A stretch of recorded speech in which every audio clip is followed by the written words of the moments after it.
दलितन का दाता बन विधाता अवतार लिहल।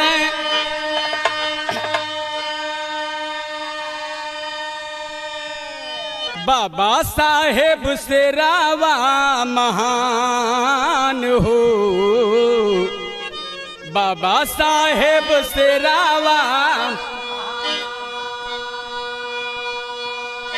गरीबन दलितावन क देखी दुख दैया।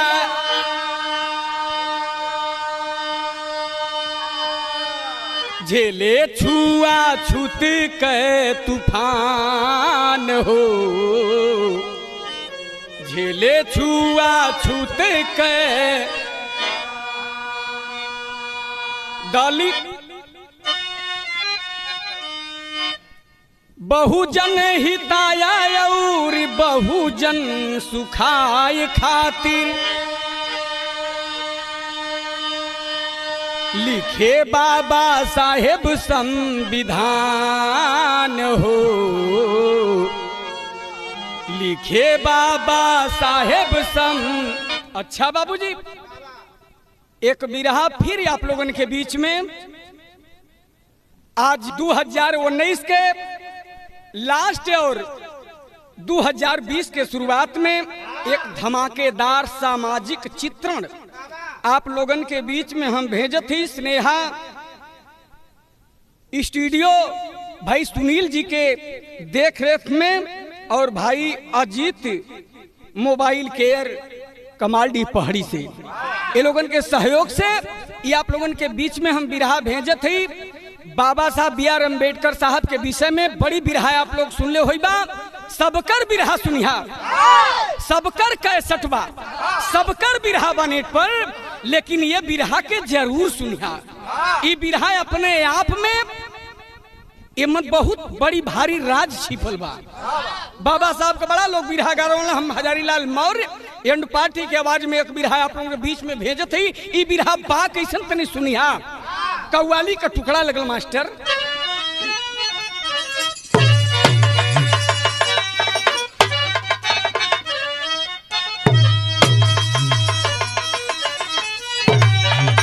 अरे ऐसे कैसे हो जाई, अरे मोहब्बत का सौदा, ऐसे कैसे हो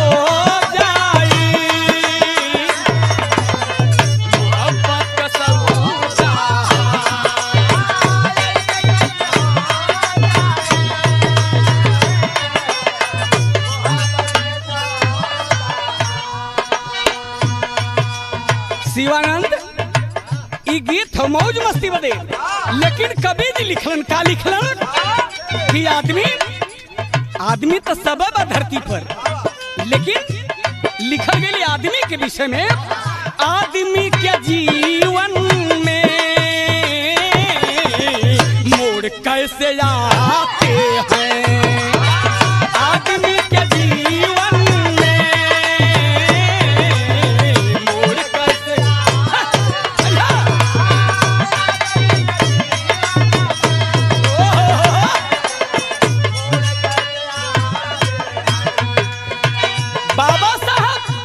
एक बात कहले रही। बाबा साहेब के जबान कई बात है का, जब लेके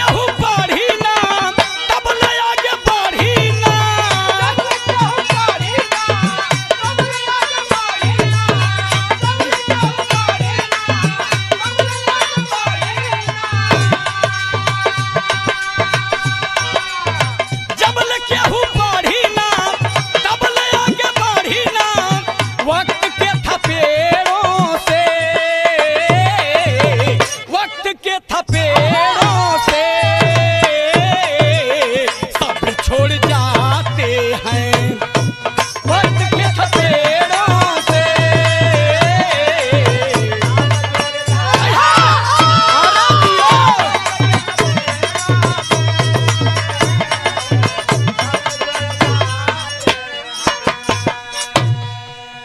कहीं मंदिर मस्जिद में ना मिली कि तू आगे बढ़ सकला, जब शिक्षा रही तो कौनो क्षेत्र में तू हम विकास कर सकला। बाबा साहब कहले रहलन, एक बात लाख रुपया का बाबा साहब कहले रहलन, का शिक्षा के विषय में कहले रहलन, शेर के लाइन लगी।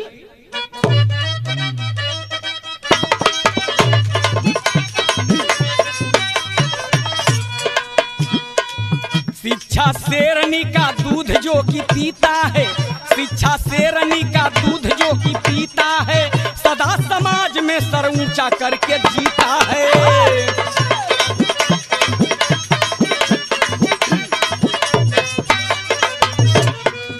आर्यों ने हमारे सभ्यता को नष्ट किए, छीन कर या बरू शिक्षा का द्वार भ्रष्ट किए।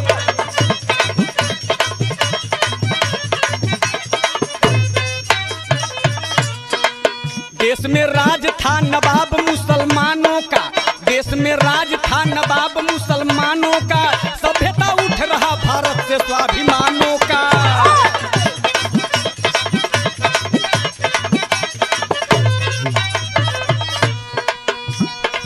सुरायो सुंदरी में जो कि सदा लिप्त रहे, सुरायो सुंदरी में जो कि सदा लिप्त रहे, वह मुजरा शराब आयासी में तृप्त रहे।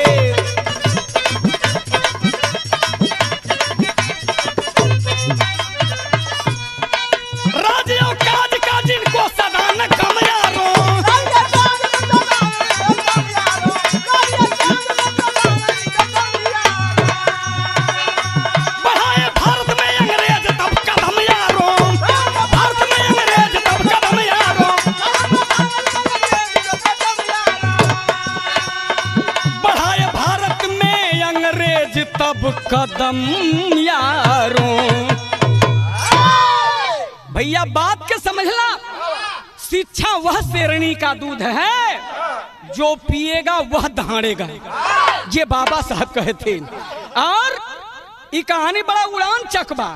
कभी वह जमाना था कि यहाँ का मूल निवासी यहाँ का राजा महाराजा हुआ करता था, लेकिन एशिया से चलकर, एशिया यूरोप से चल करके हिमालय के दर्रे से घुस गए, यहाँ पर विदेशी आर्य आ गए।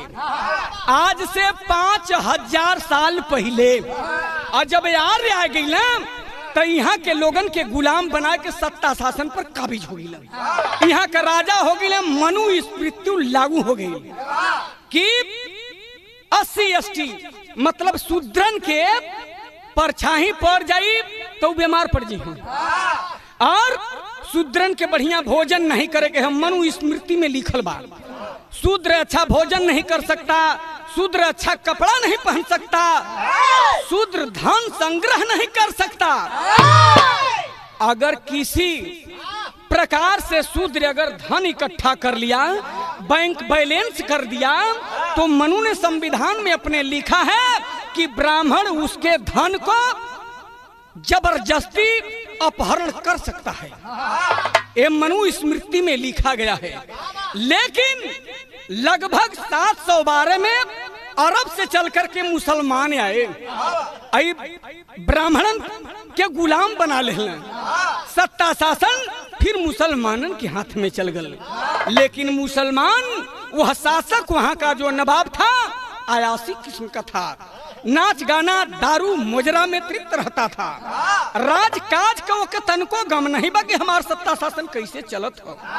फर्क इतने रहल कि मनुस्मृति ब्राह्मणवादी व्यवस्था में भी लागू रहल, आज जब मुसलमानन का शासन भल तब वो मनुस्मृति ही लागू रहल।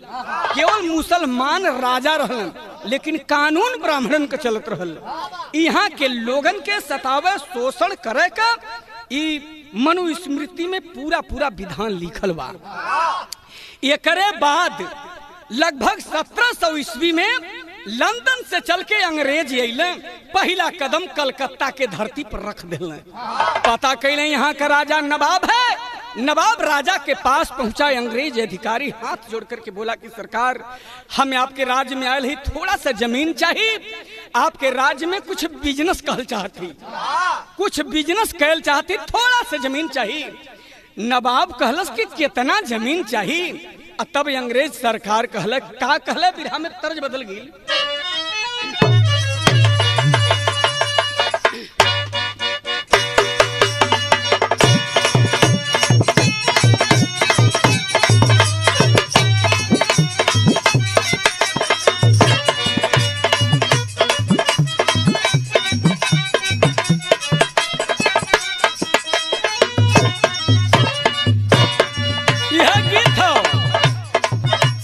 नदिया परवा से मोर भैया अइले रे ना नदी।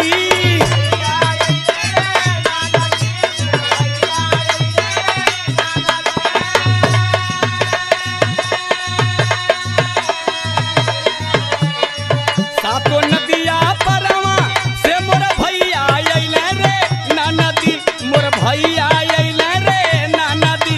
अरे तबो नाही बाबा विधवा कैले रे छोटी ना नदी, तबो नाही बाबा विधवा।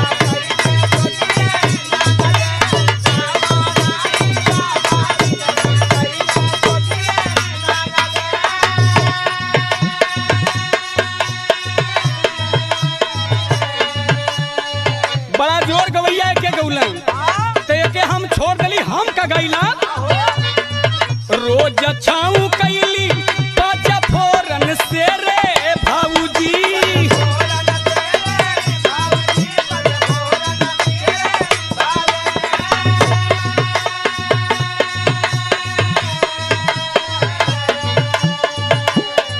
रोज छाऊ कैली पाँच फोरन से रे भाऊजी, पाँच फोरन से रे भाऊजी। और मोट भैली सैया जी के जोरन से रे भाऊजी, मोट भैली सैया जी के।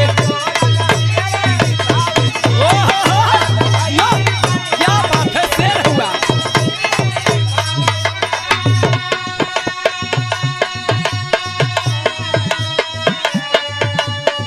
ए शिवानंद, अंग्रेज अधिकारी नवाब से कुछ मांगत हो। का मंगले? लिखा पढ़ी में तू चदरा जमीनिया दे दाए राजा जी।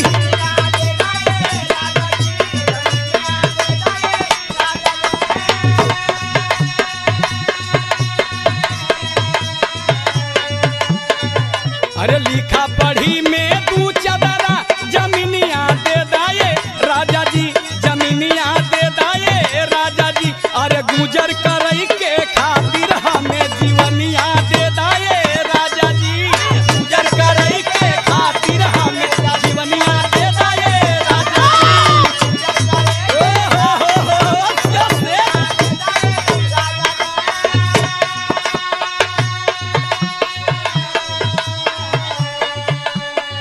अंग्रेज अधिकारी मुन्ना कहलस कि ये सरकार हमके 2 चदरा भर जमीन दे दा और लिखा पढ़ी में दे दा। सरकार ने आपके बात के हुआ और आ जाई तो हमके हटा सकला। राजा 2 चदरा भर जमीन लिख दिला। और जब 2 चदरा भर लिखले, उनके दिमाग में आगल कि 2 खटिया न भयल, 2 खटिया जमीन भइल, लिखा पढ़ी में लिखा गल। और जब 2 चदरा भर जमीन लिखा गई तो अंग्रेज राती का योजना बनाए लेला। आ योजना बनाए कि अंग्रेजवा कैले का चदरा उकेल जोड़ल एक एक सूतरिया, उकेल जोड़ल एक एक सूतरिया।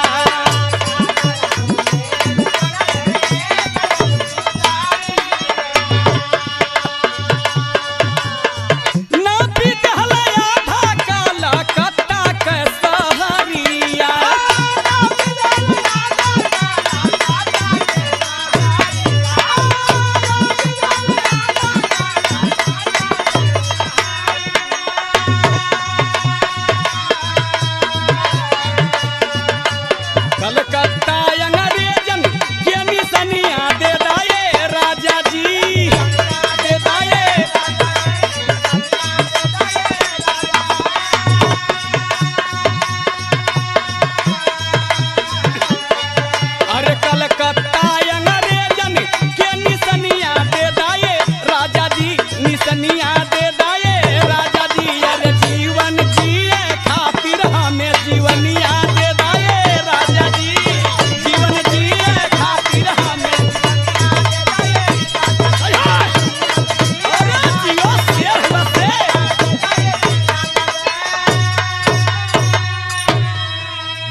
नवाब राजा 2 चदरा भर जमीन लिखा पढ़ी में दे देलस।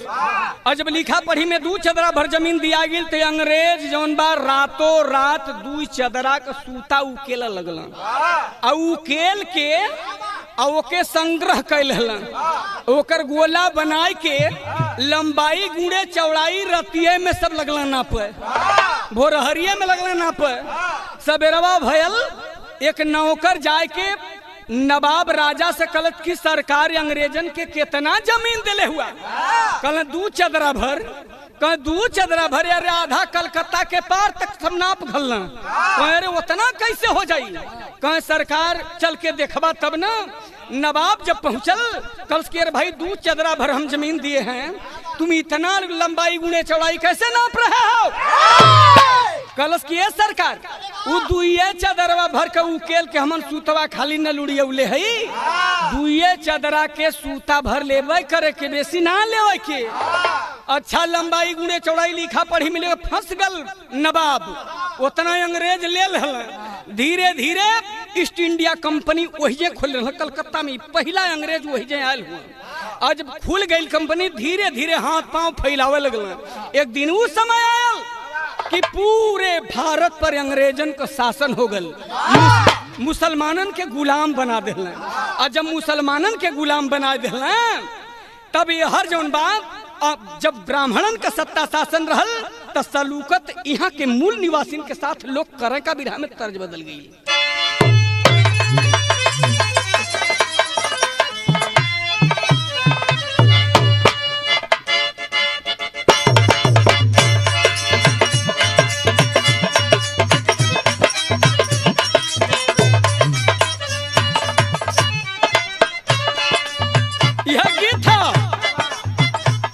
अब भइल हमार शादी, अब मिली ना आजादी।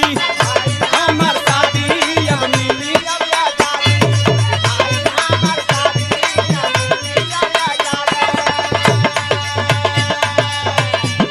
जवानी ना हो चटनी की तोहरा के चटा दी।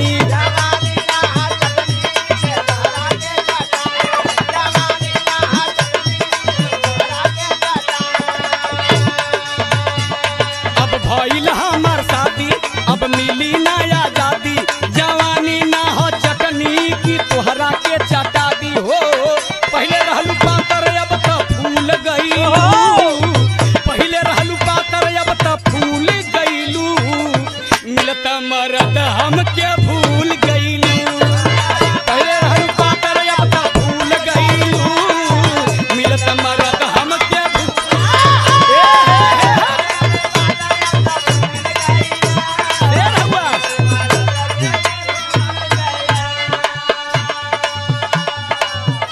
जब बभनन का राज रहल तब यहाँ के लोगन के साथ सलूकत का करें। सब दिन खैले मनुवादी दलितन के काट कलेजा।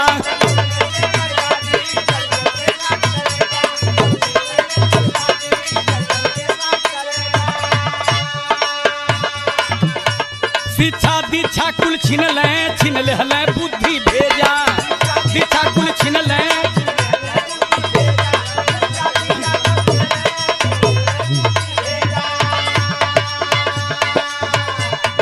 दिन खैले मनुवादी दलितन के काट कलेजा।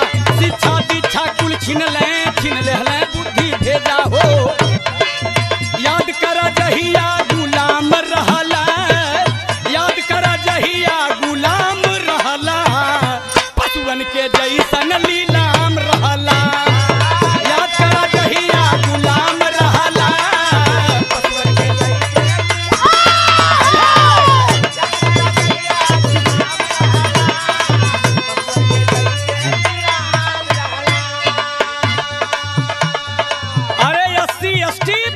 ओबीसी के लोग कान खोलकर सुन लो, यहाँ के मूल निवासी, कि तुम्हारे साथ आर्यों ने क्या सलूकत किया था। मनुवाला जारी करके खूब संविधान हो। यही से हमें एप्लीकेशन आप लोगन से कैले रही कि सबकर बिरहा सुनिहा, हमार बिरहा जरूर सुनिहा। मनुवाला जारी करके खूब संविधान हो, बहु बिटियन का लूट लूटे पपिया ईमान हो, मनुअल जारी करके संविधान हो, मनुअल जारी करके खूब संविधान हो, बहु बिटियन का लूटे पपिया ईमान हो,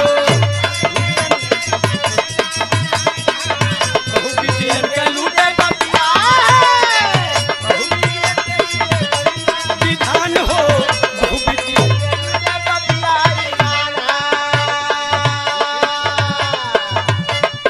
फूट डाल लूट लहल घरवा बिगाड़ू, फूट डालो राज करो, यही ब्राह्मणों की राजनीति है। क्या फूट डाल लूट लहल घरवा बिगाड़ू, गरे परल हड़िया कमर में बांधल झाड़ू, फूट डाल लूट लहल घरवा बिगाड़ू, गरे परल हड़िया कमर में बांधल, फूट डाल लूट लहल घरवा बिगाड़ू, गरे परल हड़िया कमर में झाड़ा, कर लायक नाही सलाम रहला, कर लायक नाही सलाम रहला, पशुवन के जैसन लीलाम रहला, कर लायक नाही सलाम रहला, पशुवन के जैसन लीलाम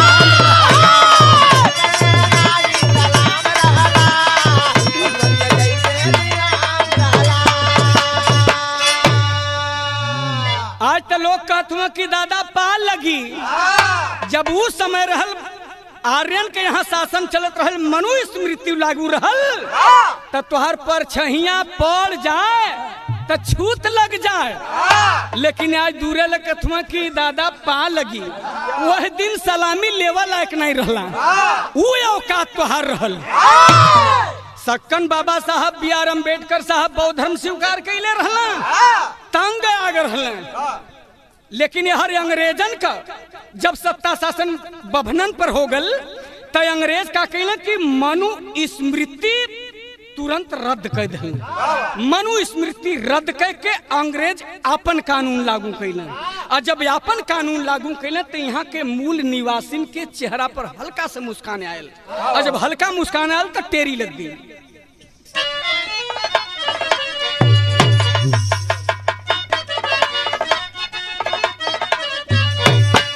अरे दिवाली शिक्षा वाली जल गई, अरे दिवाली शिक्षा वाली, ओ दिवाली शिक्षा वाली जल गई, पनपा फिर पतझड़ में समता ले हरियाली, अरे हरियाली, अरे हरियाली,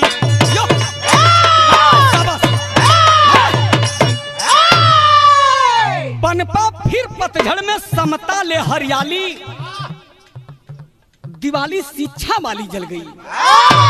अंग्रेज जौन बा सामान्य शिक्षा कर दिलन, सब पढ़ सकता है, सब लिख सकता है, सब पढ़ा सकता है, धन संग्रह सब लोग कर सकते हैं, अच्छा खाना खा सकता है, अच्छा कपड़ा पहन सकता है।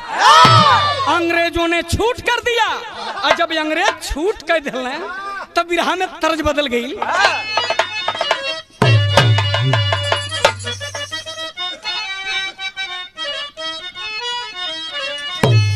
देख बच्ची, हमार निजी रिसर्च है, गीत है बाप कि माई मोरी राह तीन ताकारा तिया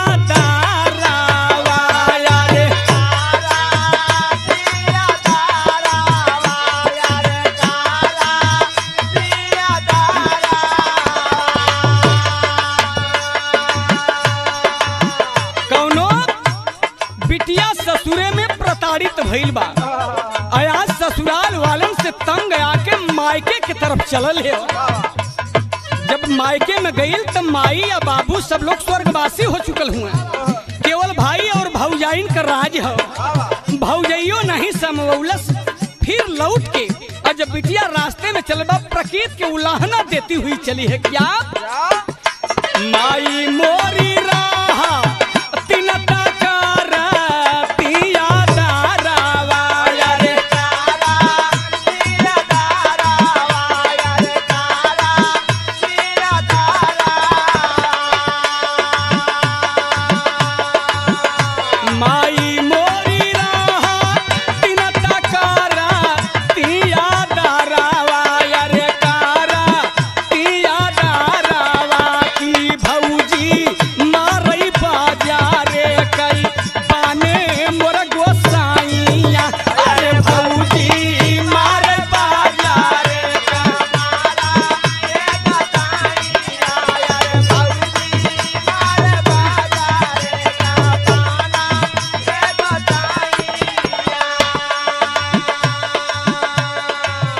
लेकिन ये हर जौन बात सबके पढ़े लिखे का छूट हो गल आ तब का भयल तन्नी से बढ़ जो बच्ची त पढ़या पढ़ावे लागल छोटी बड़ी जाति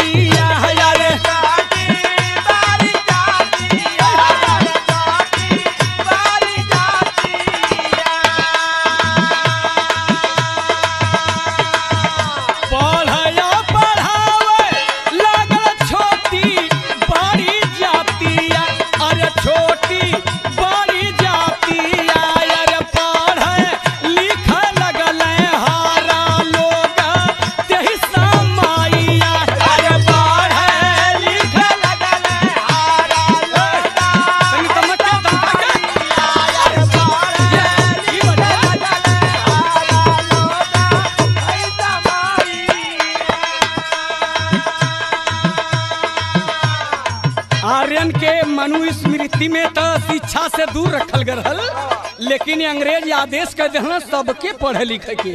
तब जब पढ़े लिखे लगल सब कोई, तब बभनन के करेजा पर कीड़ा लगल रेंग कि अरे यहाँ का मूल निवासी तो शिक्षित हो जाई।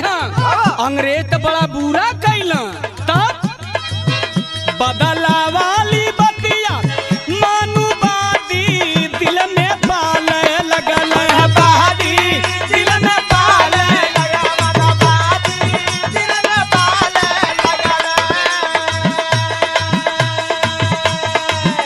फूट वाली नीति तोहरे उनके पीछे डाले लगल उनके पीछे डाले लगल उनके पीछे डाले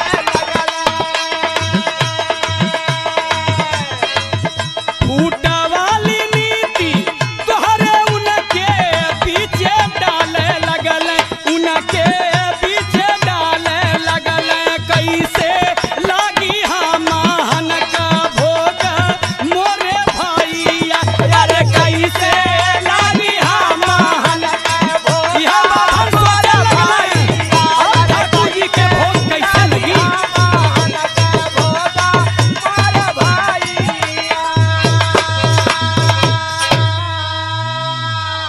शिक्षा समान हो गल, सब पढ़े लिखे लगल। यहाँ का शूद्रो पढ़ के आगे बढ़ जाइ हैं और जब सारी बात के जान जाइ हैं तो अपन खोवल विरासत एनहन लेते एनहन के टाइम न लगी। ब्राह्मण सोचे लगल कि हमहन के बाप दादा कई जवन नफरत का दीवार खड़ी गई बा, अगर यहाँ का मूल निवासी पढ़ ली हैं तो कुल शिक्षित हो जाइ हैं तो हमन के बाप दादा का उठावल दीवार ढह जाई। तो जल्दी से जल्दी यहाँ से अंग्रेजन के भगावल जरूरी हो। और तुरंत यहाँ के मूल निवासी ने और अंग्रेजन के बीच में फूट डाल दे ब्राह्मण कि जल्दी से अंग्रेज भाग जी हैं, नहीं तेन कुल शिक्षित हो जाइ हैं। और यहाँ का मूर्ख जनता टकराए गई अंग्रेजन से। अब दावे के साथ कहिला कि जब भारत हमारे आजाद भयल 1947 में शिवानंद, अगर 20 साल और अंग्रेज रह गल होते तो यहाँ के मूल निवासिन का नजारा कुछ और होते। यही से तो एप्लीकेशन कैली कि सबकर बिरहा सुनिया, हमार बिरहा जरूर सुनिया। तुरंत फूट का नीति चालू हो गई अंग्रेजन से। हमारे देश का जवान लड़े शुरू कर दिल, पहपट का लाइन लग गई।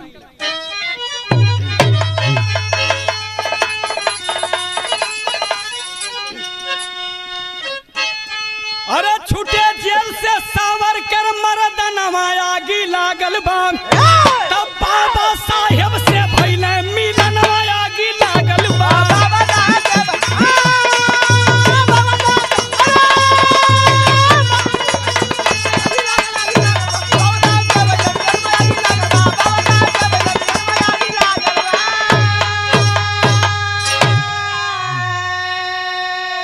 बम गोला बारूद तोप तीर चमन तमंचा गोली हो, भारत में फिर गूंज गई तब और इनकलाब की बोली हो। अरे सरते के अंग्रेज किए तही छनवा आगी लागल बा, तब खाली करबे हम वतनवा आगी लागल बा।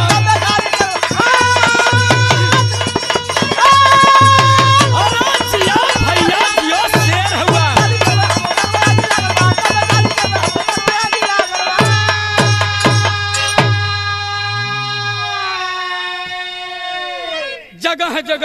बम गोला बारूद पटकना शुरू कर दिए मेरे देश के लोग।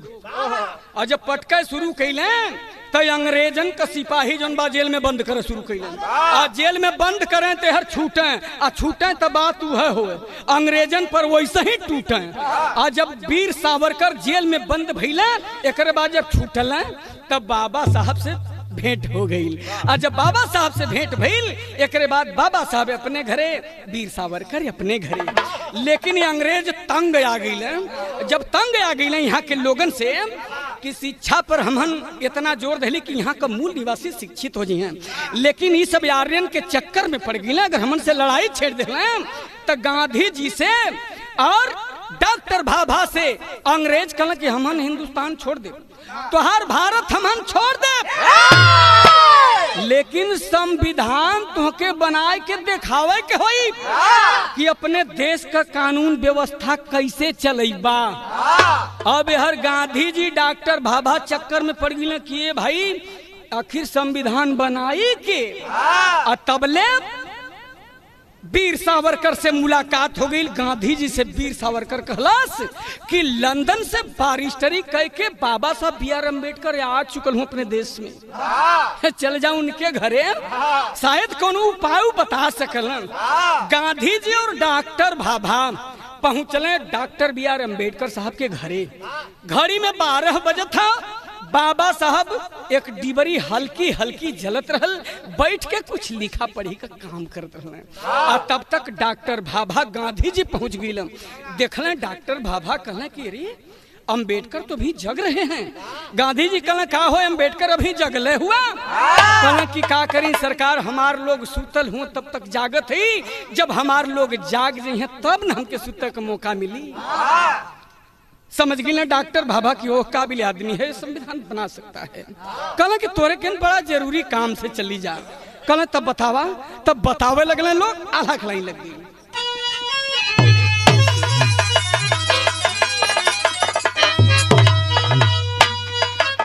अरे माने वही दीन गांधी, अरे भाजी के बतिया, अरे बाबा कैले भारी अपने मनवा में गुना,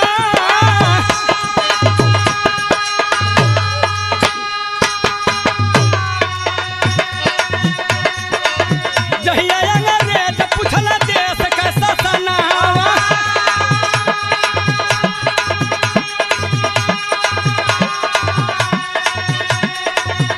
अरे कैसे चलैबा अपने देश का विधान,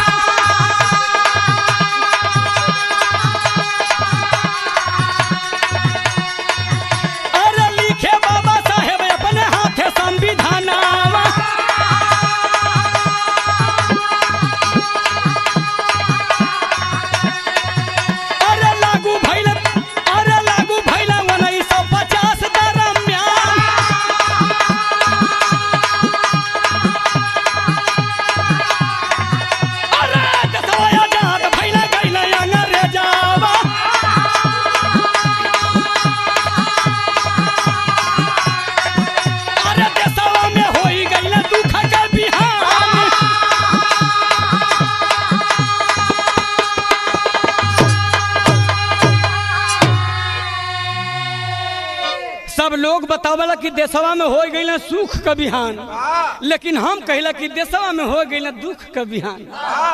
कहे से कि यहाँ का लोग शिक्षा से वंचित रह गई। बाबा साहब से डॉक्टर भाभा गांधी जी कहला कि अंग्रेज तो जाए के तैयार हुआ, लेकिन कैसे देश का शासन चली बा ये सब शर्त रख दिल हुआ। और जब बनाए के संविधान दे दे बा देश छोड़ दे जी, अगर बनाए के नहीं देत हुआ तो हमन वतन तो हर छोड़ब नहीं, तो ये काम कैसे हुई? बाबा साहब कहला कि काम हुई। 12-14 जाने का कमेटी बनल, बाबा साहब उमन का अध्यक्ष बनल और संविधान लिखल। 2 वर्ष 11 महीना 18 दिन में संविधान लिख के तैयार हो गए और लिख के अंग्रेजन के सौंप दिल। कहला कि देखो हम अपना सत्ता शासन चला लेंगे, आपकी आवश्यकता नहीं, आप जा सकते हैं।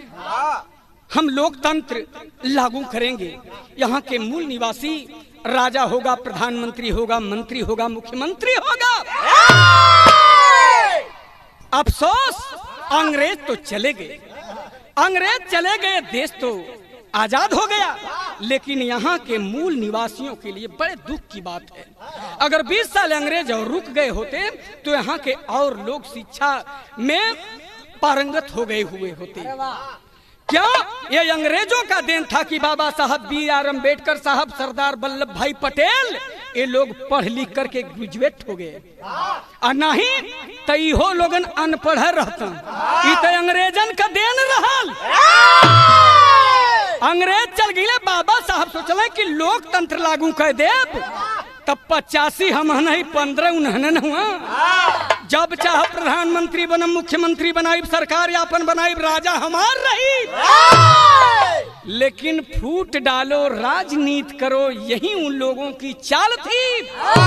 जब वोट पड़ल तो सरदार वल्लभ भाई पटेल के 13 वोट और नेहरू जी के 3 वोट। गांधी जी अनशन पर बैठ गई, कहला कि नहीं नेहरू जी बने प्रधानमंत्री की, प्रधानमंत्री तो नेहरू जी बन गई। तब न गांधी जी के गोलियां के मरले रहल कभी जी, नाथूराम घोड़, यही चरित्र उनके मरले रहल, गोली मार दिलस। आज भी 85 का लोग 15 बन के हुआ, 15 का लोग 85 बन के हुआ। देश में सत्ता शासन वही लोगन कहे, संविधान जलावल जात, तिरंगा झंडा फाड़ल जात, सुरक्षित हमार संविधान, लोकतंत्र खतरे में बा, सुरक्षित संविधान नहीं बा। बौद्ध धर्म का शुक्र करिए कि पंचशील झंडा से ही तिरंगा झंडा लिया गया है। संविधान बाबा साहब ने बनाया और लोग ऊपरी तौर पे हिंदुस्तान और हिंदू कहते हैं, लेकिन ये मौखिक है, लिखित है, प्रमाण है। संविधान में इंडिया और भारत लिखा गया है। प्रथम अनुच्छेद में इंडिया और भारत के अलावा कुछ इस देश का नाम नहीं। हिंदुस्तान जो कहता है मूर्ख है, हिंदुस्तान नहीं कहना चाहिए।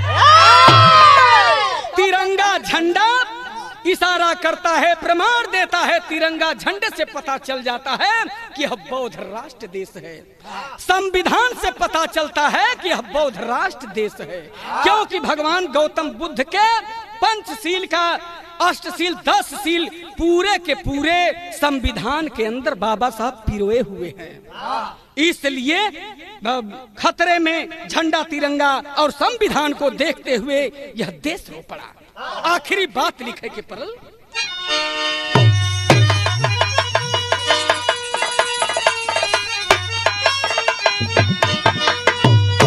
फिर धरती पर बाबा साहेब हमारे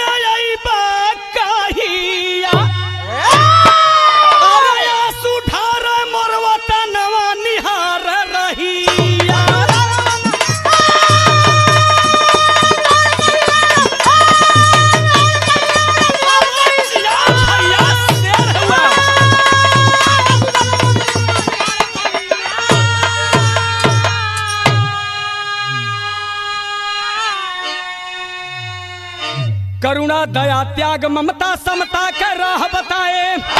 गरीब दलितों की नई आंखें करके पार लगाए पाए, पाए आदर का खजाना निहार रही।